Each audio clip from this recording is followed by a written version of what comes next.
provide a platform for a comprehensive and critical assessment of the successes and shortcomings of the 1992 Constitution. It has been argued, for instance, that we are yet to fully realize the promise of our Constitution, particularly in the areas of human rights, governance, and accountability. As we reflect on the future of our democracy, we must consider how we can build on our successes and address our challenges. We must ask ourselves tough questions about the role of our institutions, the need for reform, and the importance of citizen participation. We must also consider the impact of emerging trends such as technology and climate change on our democracy and our collective national growth. Furthermore, we must address the systemic inequalities that exist in our society. This means ensuring that every Ghanaian has equal access to opportunities, irrespective of their gender, ethnicity, religion, or social status. We must also prioritize the protection of the rights of women and minorities who have historically been marginalized in our society. Indeed, we have a lot to achieve together. The task ahead of us is not an easy one, but I am confident that with the right mindset, commitment, and collaboration, we can build a stronger and more inclusive democracy. This requires a collective effort from all of us, the government, civil society, academia, and the general public. It is my hope, and I believe, that this conference will provide us with the opportunity to engage in fruitful discussions, share our experiences, and come up with concrete recommendations for the way forward. Mr. Chairman, distinguished guests, as we forge ahead, it is essential that we recognize the role of holistic education and scholarship in building a more prosperous and inclusive Ghana. In this regard, the GIMPA Faculty of Law is ready and willing to collaborate with all stakeholders to work towards building an inclusive and prosperous Ghana, founded on the very ideals of our forebears and as enshrined in our Constitution. Ultimately, our goal is to celebrate the achievements of the 1992 Constitution of Ghana while also recognizing the challenges that lie ahead. We believe that by reflecting on our past and present, we can chart a course for a better future for Ghana and its people. To conclude, I would once again like to express my gratitude to all of you here and also to my hardworking colleagues at the GIMPA Faculty of Law, and in particular, the Steering Committee for the 2023 GIMPA Law Conference for putting together this historic and groundbreaking conference. To our distinguished speakers, facilitators, and participants, please receive our warm appreciation for accepting to share your expertise and insights with us and the greater Ghanaian community. I am sure that in the spirit of open discussions and willing cooperation to assess the Constitution objectively, this will be a successful conference. We look forward to a productive and engaging conference, and I hope that the outcome of our deliberations will contribute to the further development of our democracy. Thank you all, and God bless us all.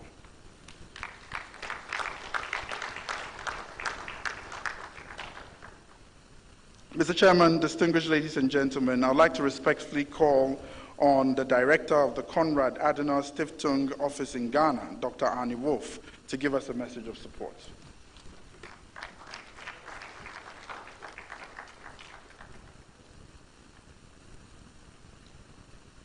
Dear Deputy Minister Alfred Yeboah, dear Chairman Kofi Dako Asante, good to see you again. Dear Professor Samuel Kwaku Wonsu, dear Kwaku Ajaman Budu, and dear Madam Kathleen Eddy.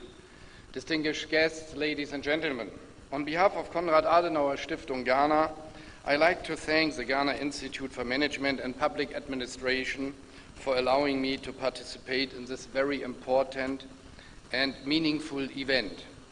And I'm happy that Konrad Adenauer Foundation Ghana can support this conference with a small contribution. As you maybe know, the Konrad Adenauer Stiftung, founded by the former German Chancellor Konrad Adenauer, he was the first Chancellor of Germany after the Second World War, has been active internationally since the beginning of the 1960s. 60 years ago, we started to set up offices in Europe and overseas, especially in South America, within the framework of international development aid. Today we have more than 100 offices worldwide. In Sub-Saharan Africa, we currently run 16 offices from Senegal to South Africa. And in Ghana, we are since 1966. We support democracy, we stand up for the respect and protection of human rights, we encourage the rule of law, and we promote good governance and capacity building. All this happens in cooperation with governments, local non-governmental organizations, and educational institutions like with GIMPA today. In Ghana, we also cooperate with traditional leaders and the Catholic Church. Ladies and gentlemen, being able to call a democratic constitution based on the rule of law its own for more than 30 years is already an extraordinary success for Ghana. But even greater is the success that is its result in daily life today. Ghana has a liberal multi-party system, freedom of expression, freedom of the media, freedom of association, and many other essential fundamental rights. This includes freedom of religion, which is important for our citizens. Ghana is democratic, not only every 4 years in the presidential and parliamentary elections, but every day in parliament and in the district assemblies. And Ghana is a constitutional state in which those seeking justice usually can turn to independent courts. Ladies and gentlemen, one only has to look around a little in our world to realize that the decisive participation of citizens in the political system we call democracy cannot be taken for granted. In many countries, a constitution like this one in Ghana is from conviction and experience. Constitutions must be not reduced to a manual of printed paper. It is a task of politics and the judiciary to respect them anew every day and to keep them alive. Not only the citizens, but especially the state and semi-state institutions must respect and uphold them all times. This also applies to the right to personal freedom and human dignity. Every state institution, and I emphasize everyone, especially looking what happens in Ghana in the last 2 weeks, must respect and protect these rights. There cannot and must not be any exception to this. And finally, the German Constitution is nearly 75 years old. The experience taught us that constitutions are not 10 commandments carved in stone. Apart from the fundamental rights and freedoms, they are always in need of modernization and adaptation to the changing circumstances and conditions of life. There is nothing sacrilegious about amending and supplementing constitutions. Rather, it shows how much they live in us and we live in them. So don't shy away from it, but please don't do it in an inflationary way. Ladies and gentlemen, I wish this conference fruitful discussions and results, and I'm sure the conference will be a great success. Thank you so much.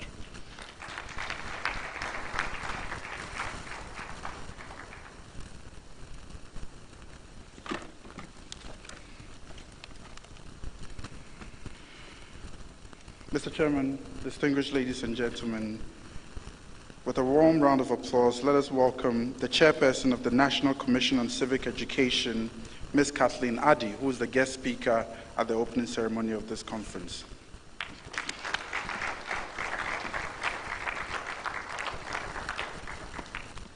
Thank you very much. Mr. Chairperson, Honorable Deputy Attorney General, Rector of GIMPA, the Dean and former colleagues from the Faculty of Law and other schools at GIMPA, distinguished guests, ladies and gentlemen from the media. It is an honor to address you on the occasion of the 4th GIMPA Law Conference. And on a personal note, it is a pleasure to be back at this institute, especially back to the Faculty of Law, where I taught as an adjunct lecturer for some time. The theme of the conference is the 1992 Constitution at 30, taking stock, assessing progress, and reflecting on the future. This theme is apt. Ladies and gentlemen, our democracy and our constitution has come a long way. As I stated to the media on January 7th of this year, as we celebrated the 30th anniversary of the promulgation of the Constitution, 30 years of a constitutional democracy marks a truly watershed milestone in our history. None of our previous democratic constitutions lasted anywhere near this long. Both the 1969 and 1979 constitutions lasted an approximately 2.5 years, and the 1957 Independence Constitution only slightly longer than 3 years.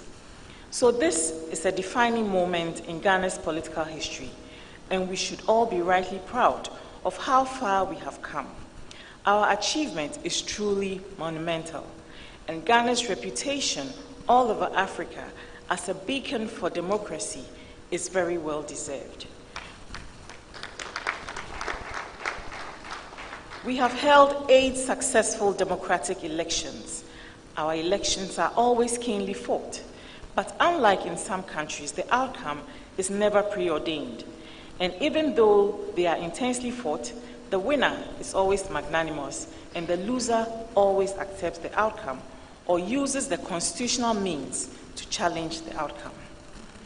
Let me also say, as I have on previous occasions, that our country's economic performance for the last 30 years under democratic rule is vastly superior to the 30 years of largely military rule which preceded it. This is indisputable.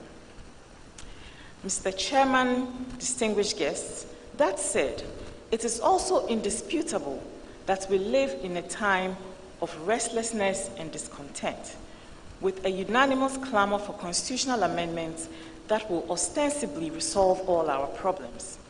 So by all means, let us amend the Constitution if we must. However, let us also make sure that the amendments actually cure the ills we seek to eradicate. We are all keenly aware that many of the problems plaguing our society will not be resolved by constitutional amendments. So, for example, what sorts of constitutional reforms, beyond the plethora of existing laws, will make us more law-abiding citizens? Which constitutional reforms will ensure that people who are already paid to deliver government services do not extort arbitrary fees before providing those services to citizens? Which constitutional reforms will fill our hearts with true humility and make us cherish fearless honesty as prescribed in our national anthem? Truth is, we could set ourselves up for great disappointment if we proceed as if the constitutional reforms will resolve all the pertinent challenges we face as a people. As we work towards undertaking these reforms, we must not lose sight of failed attempts to achieve same objectives in the past. In 2010, President John Atta Mills set up a Constitutional Review Commission that undertook a comprehensive review of the Constitution and produced a report that outlined an extensive list of proposed amendments. NCCE partnered the Constitutional Review Commission in that very expensive exercise, mobilizing town hall meetings in communities across the length and breadth of this country so that citizens will have their say and their desires and aspirations will be duly captured in the final report. A white paper was produced, after which the entire exercise came to a screeching halt. We all went back to our daily grind, as it were, and nothing more was done or even heard of for the next 10 years. A whole decade went by, nothing happened.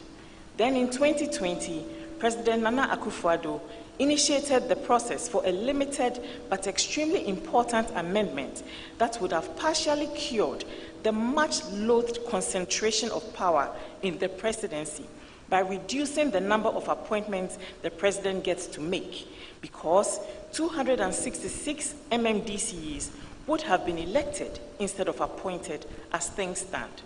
Think about it. A sitting president commenced the process that will lead to devolution of power from the presidency, that is essentially himself, to the people, thereby fulfilling the requirement of Article 35D of the Constitution that states, the state shall take appropriate measures to make democracy a reality by decentralizing the administrative and financial machinery of government to the regions and the districts, and by affording all possible opportunities to the people to participate in decision-making at every level in national life and in government. Bear in mind that this is one of the proposed amendments that had cross-party appeal as well as mass appeal. Almost everyone, indeed a substantial majority of Ghanaians, agree that the election of MMDCs is long overdue, yet somehow we could not build the needed consensus to get it done. Why did these two noble attempts at some constitutional reform fail? Why? The answer is a subject for another day, but please let us not lose sight of these past events even as we push forward with yet another attempt at constitutional reforms. We must identify the challenges that led to failure so as to avoid similar pitfalls once again. Nevertheless, it should be pointed out that Ghanaians as a whole have a relatively positive view of our democracy. Afrobarometer and many other surveys consistently show that Ghanaians overwhelmingly prefer democracy to any other form of government. Hence, any step that will deepen our democracy is certainly a step in the right direction. Mr. Chairman, ladies and gentlemen, the National Commission for Civic Education is only interested in constitutional reforms to the extent that the people of Ghana are interested in constitutional reforms. Guided by our mandate, the Commission by itself does not hold a hard position on what should be amended in the Constitution. Our interest is in ensuring that the voices, hopes, and aspirations of ordinary Ghanaians are reflected in any reforms. Also, as the only institution explicitly mandated to propagate the content of the Constitution, we will play a key strategic role in dissemination of the outcomes of any reform process. To that end, over the course of the last several months, the NCC has been collating and distilling public opinions on aspects of the Constitution that Ghanaians wish to improve. Mr. Chairman, as suggested by the theme of this event, a 30th anniversary celebration is an ideal time for taking stock and assessing our progress. It is also a good time to actually go through with the needed reforms. Ultimately, a constitution can partly be viewed as the embodiment of social, political, and economic goals and aspirations of a people. It reflects the nation's past, but it also looks into the future. Ladies and gentlemen, permit me to quote the words of the renowned jurist, Justice George Richard McVeigh-Francois, who stated in the well-known Supreme Court decision of New Patriotic Party versus Attorney General as follows: "The Constitution is the outpouring of the soul of the nation, and its precious lifeblood is its spirit. Accordingly, in interpreting the Constitution, we fail in our duty if we ignore its spirit. Both the letter and the spirit of the Constitution are essential fulcra which provide the leverage in the task of interpretation." These words were spoken by the Supreme Court on 30th November 1993. Are as true then as they are now. Words in a document can be interpreted and applied in all kinds of ways. Perhaps part of the reason we have so many clamoring for constitutional reforms is not that the Constitution is defective. Perhaps we, the people, have not been diligent enough in applying the Constitution in a manner that is more in consonance with the spirit. Ladies and gentlemen, as is often stated, we are indeed one people, one nation with a common destiny. Our role as citizens of Ghana is to live up to our responsibilities and the principles and dictates of the Constitution and contribute meaningfully to the democratic development of our dear country, Ghana. I am confident that your deliberations here at this gathering will contribute meaningfully to this objective. I therefore wish you all well in your deliberations during this 4th GIMPA Law Conference. Long live constitutional democracy. God bless our homeland, Ghana. Make our nation great and strong.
Distinguished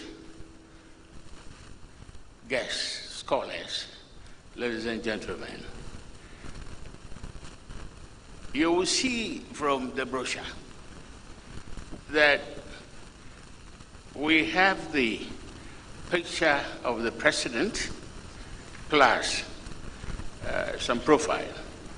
Normally, people don't give his profiles. Profile when they put his picture in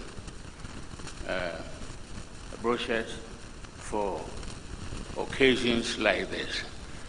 Now, we have done that for two reasons.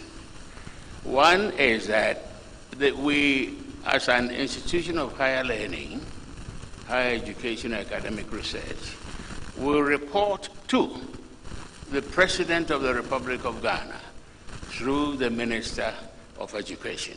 No university does that, so we are unique. Now, the other reason is this. The President was coming.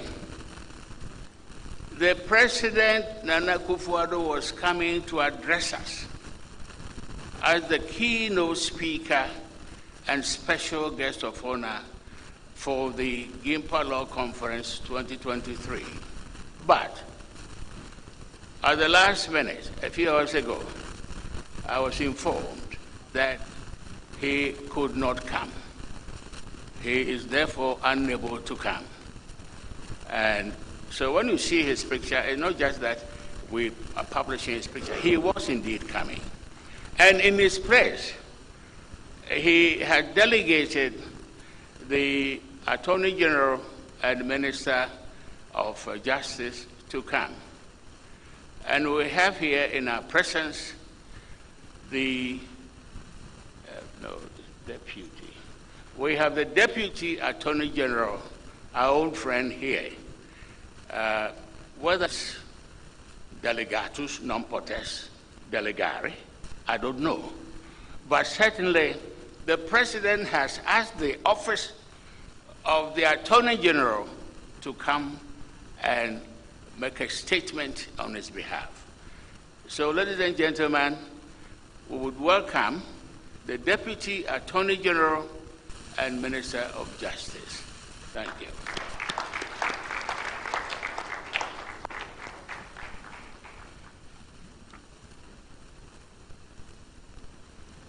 Thank you very much. Good morning. As explained by the chairman, His Excellency wanted to be here, but for some reasons beyond his control, that delegates me to represent him. So as I stand here, whatever I'm going to say, if there are negatives, I accept them because they go to me. If there are positives, they are for His Excellency the President. Chairman of the Governing Council of GIMPA, Chairperson of the National Commission on Civic Education, Rector of GIMPA, Director of CAS Office in Ghana, members of the Diplomatic Corps, distinguished ladies and gentlemen, staff and students of GIMPA, and our media friends. Let me also indicate that if you hear I, it's not me. If you hear mine, it's not me, but Mr. President.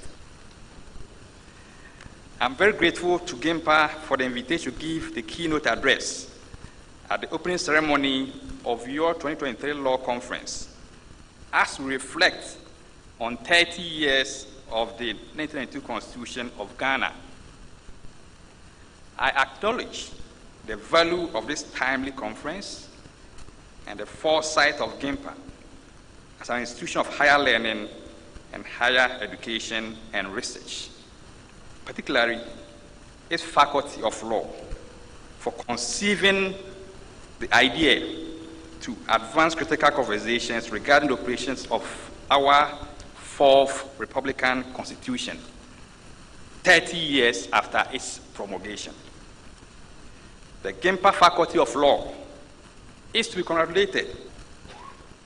Earlier this year, whilst delivering my speech prior to the commemoration of the 30th anniversary of the 1992 Constitution on 7 January 2023, I reiterated the drive we demonstrated in the latter part of the 1980s after having experienced decades in conditions of freedom and democracy resulted in the adoption of our present Constitution. A Constitution which has inspired the longest period of stable constitutional governance in the history of our dear country. The preamble to our Constitution makes it clear that we as a people, believing in God and in solemn affirmation of our commitment to freedom and justice, adopted as a fundamental document that was to guide our path in our democratic development. The adoption of the Constitution, therefore, marked a significant turning point in our history, entrenching democracy, the rule of law, human rights, and good governance. It created a system of government that recognized the importance of checks and balances and has ensured that no one person or group of persons can hold unchecked or limitless power. I'm happy to know that in the last 30 years, we have made remarkable strides in our democratic governance. We have held successful presidential and parliamentary elections on 8 occasions, and the peaceful transfer of power from one political party of a particular persuasion to another of a particular persuasion. That has become the norm, at least on 3 different occasions. That is 2001, 2009, and 2017. We have made significant progress in strengthening our public institutions, as well as the various branches of government in the advancement of fundamental human rights and improving the lives of our citizens. Our parliament, which is a symbol of our democracy, in recent years has been marked by increased participation by civil society groups and the public, as well as the introduction of reforms aimed at improving transparency and accountability. Alongside performing its oversight responsibilities with respect to the executive branch of government, Parliament has passed significant legislations that contributed to the peace and stability that Ghana is associated with by its peers in the international community. Chairman of Council, today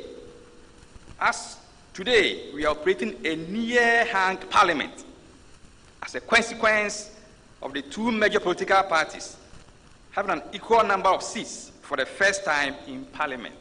My party, the New Patriotic Party, and the National Democratic Congress, NDC, both have 137 seats in Parliament, with one independent member of Parliament. Also, for the first time in our constitutional political history, the Speaker of Parliament was not selected from or by the ruling party in government. This is quite a historic democratic occurrence that will forever be a symbolic feature of our democratic journey. The judiciary in Ghana, an important bedrock of our democracy, which is the final impartial arbiter of disputes that occur within our body politic, has by and large over the years ill will or favor.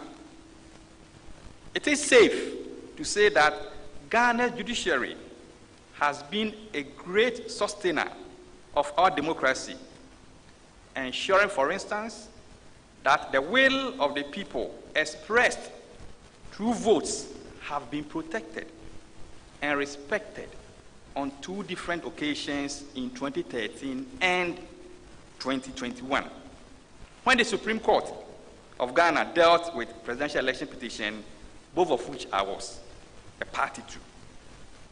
Today, in commemoration of the 10th anniversary of the 1992 Constitution, we can all boldly say that it was the right decision to adopt this Constitution.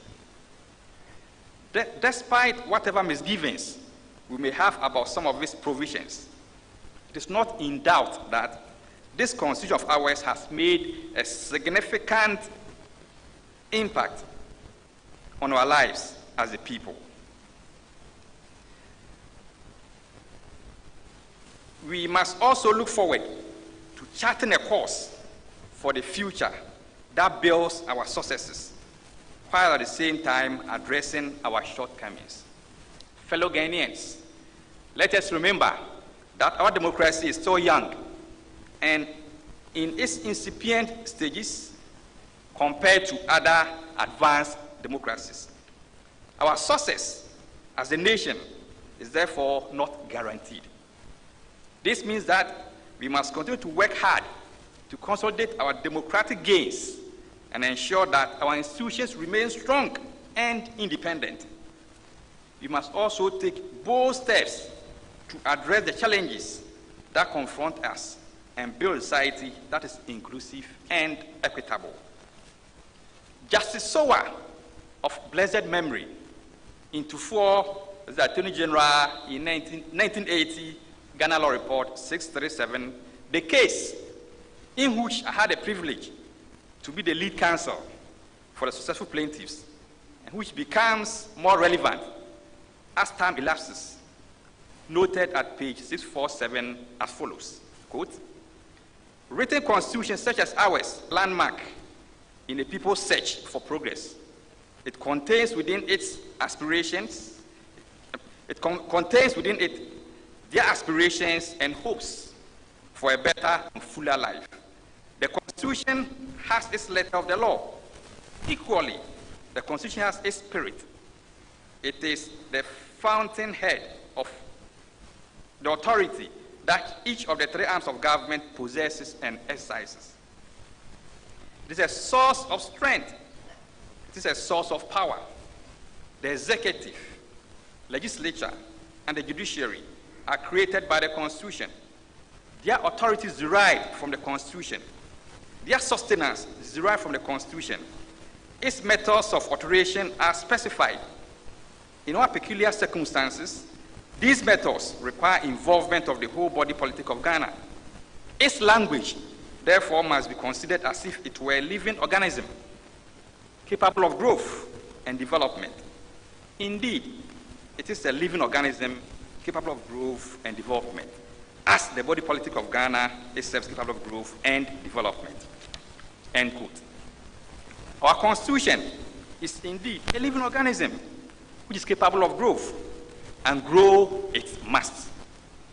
In the recent past, there have been several calls for the wholesale amendment of our 1992 Constitution from different quarters. It is on record that I am in principle against such wholesale amendments of our Constitution. But that is not in any way a suggestion that our Constitution is perfect. It is perfectly imperfect. And it is through conferences like this that legal and political scholars and other academics and professionals can deliberate on the future of our Constitution and come out with practical proposals. The 1992 Constitution was intended to be enduring and foundational. It was not, however, meant to be immutable. Fellow Ghanaians, in conclusion, my government is committed in ensuring that the value of the peace and stability we have enjoyed in the past 2 decades as a result of the operation of the Constitution is projected in every discourse. Public Law Conference, Ayiko, thank you all, and God bless our homeland Ghana and make it great and strong. Thank you very much. Great and strong. Thank you very much.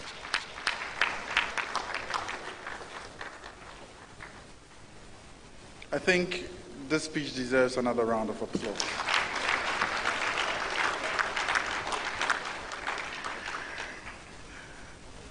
Mr. Chairman, distinguished ladies and gentlemen, respectfully, I would call on the chairman.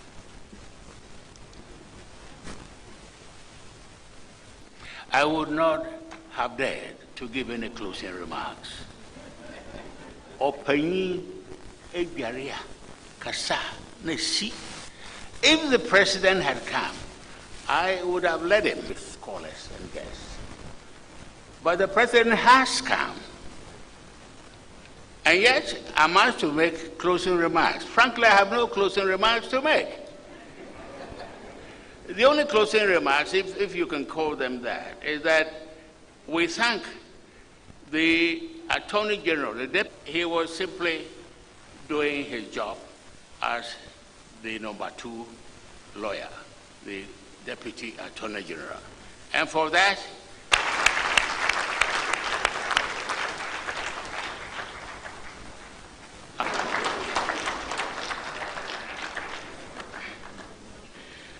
thank you, the Chairman of the Governing Council of GIMPA, for your concluding remarks.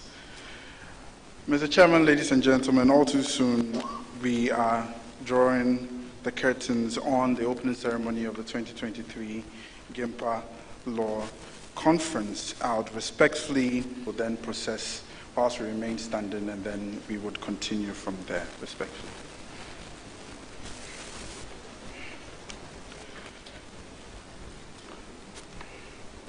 Our Lord and Heavenly Father, we thank you for bringing us to a successful conclusion of the opening ceremony of the 2023 GIMPA Law Conference.